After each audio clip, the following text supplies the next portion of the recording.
This video is brought to you by Dr. Kristen R. Bromley's Guitar Method Book Series and Online Music Academy.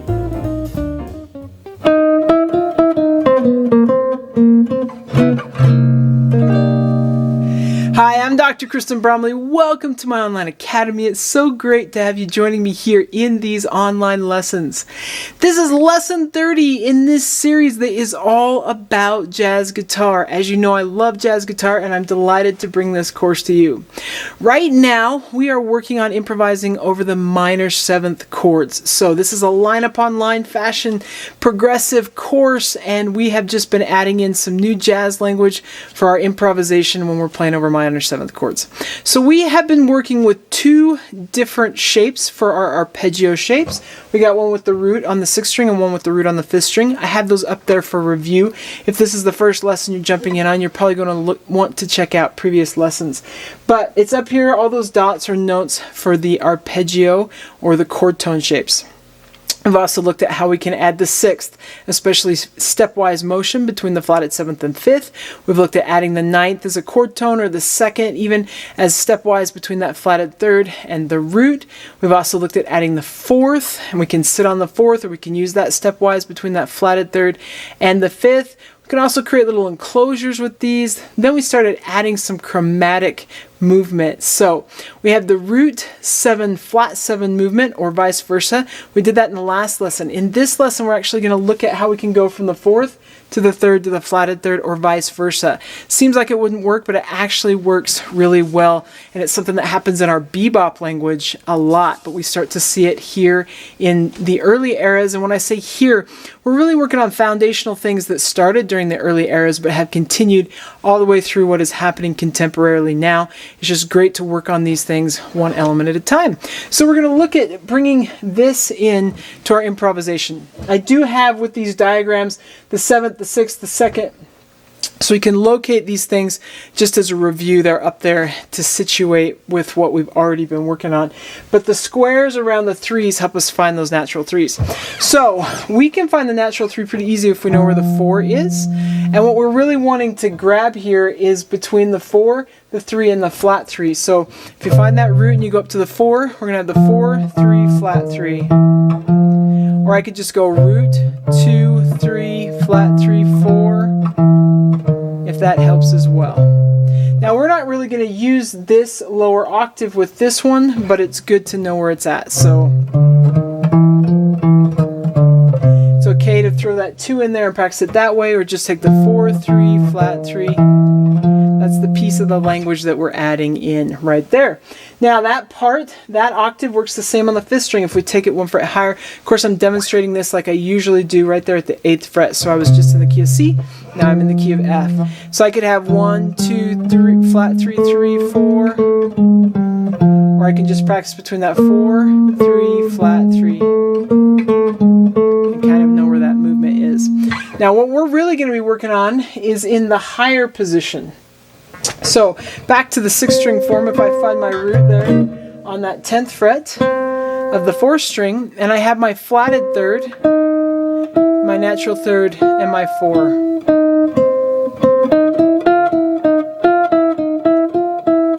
I just jumped from that root to the flatted 3rd, but I could go root 2.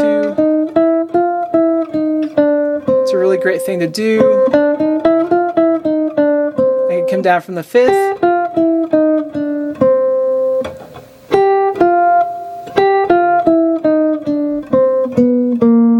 And then I used what I did in the last lesson with that root 7, flat 7 back to the root, because it kind of gotten off with the tension, and I needed to find a spot to resolve, if you didn't notice that. Needed to find that resolution spot. So, but finding that place between that flat 3, natural 3, and the 4, get comfortable with that, and then you're going to want to find that on the next form as well. So we have that root this time at the 10th fret for the F on the 3rd string. I got my flatted 3rd and then the natural 3rd and the 4th there. You can come right on down. 4, 3, flat 3, 2, 1 works really well.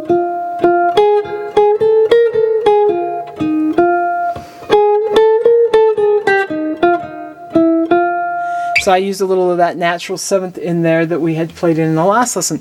You're going to get comfortable with finding those two spots, and then the next thing that we want to do is plug it in with our improvisation. So, like we've been doing in the last few lessons, we're going to go around the circle of fourths with C minor, and I've got the circle of fourths roots written up here on the board. We're going to use those forms: C minor, F minor, B flat, E flat, A flat, D flat, G flat, B, E, A, D, G, and C. We'll improvise over the backing track. It's at 121 beats per minute. It's going to give us 8 bars per chord. I'll help us find our way through it, but we're going to improvise. You can intuitively pick up some ideas that I'm throwing out, and you can steal anything that you like. That's how we learn this language. So we'll hear and 4 and in the snare drum, and we will be in. Of course, this backing track is also available on the channel, so you can play along with it without me playing over the top. So it's available in both ways. Play right along with me here, or grab that backing track without me playing on it, and you can improvise over it as much as you want to. There's a link in the description below. There's also a link for one that goes a little bit slower. So we're going to hear and 4 and we'll be in the key of C minor. Let's do it.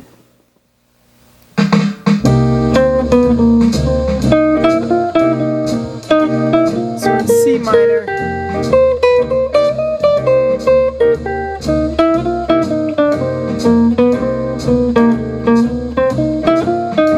F minor,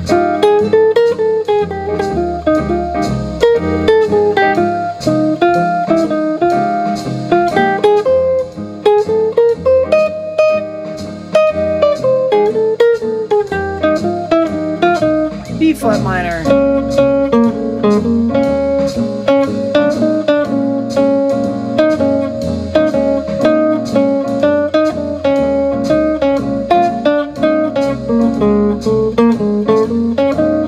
E flat minor,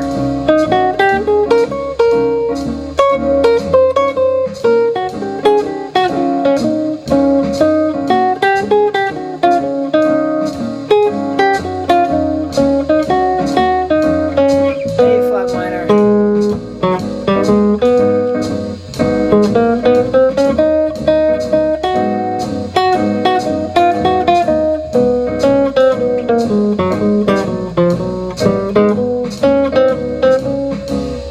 D flat minor,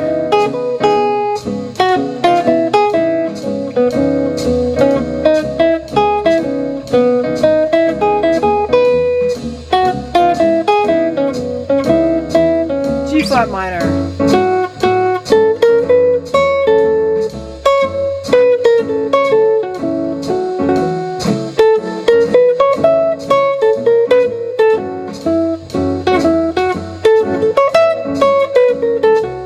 B minor,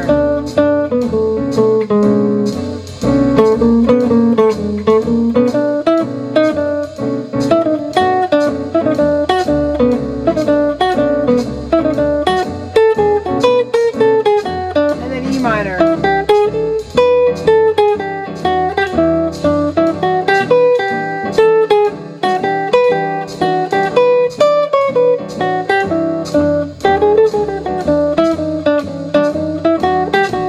A minor,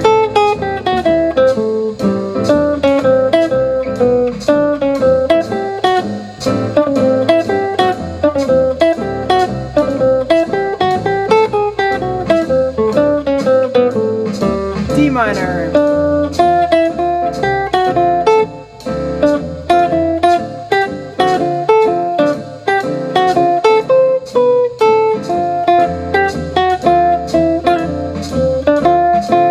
G minor,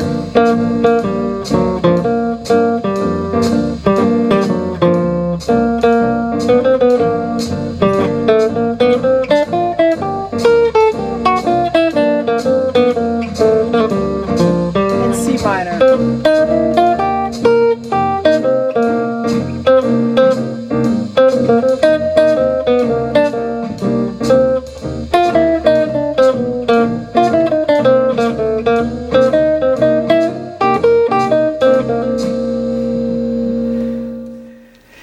Super cool. We've got so much jazz language happening now over those minor 7th chords and also over the major 6th chords and dominant 7th chords, which we've worked on previously.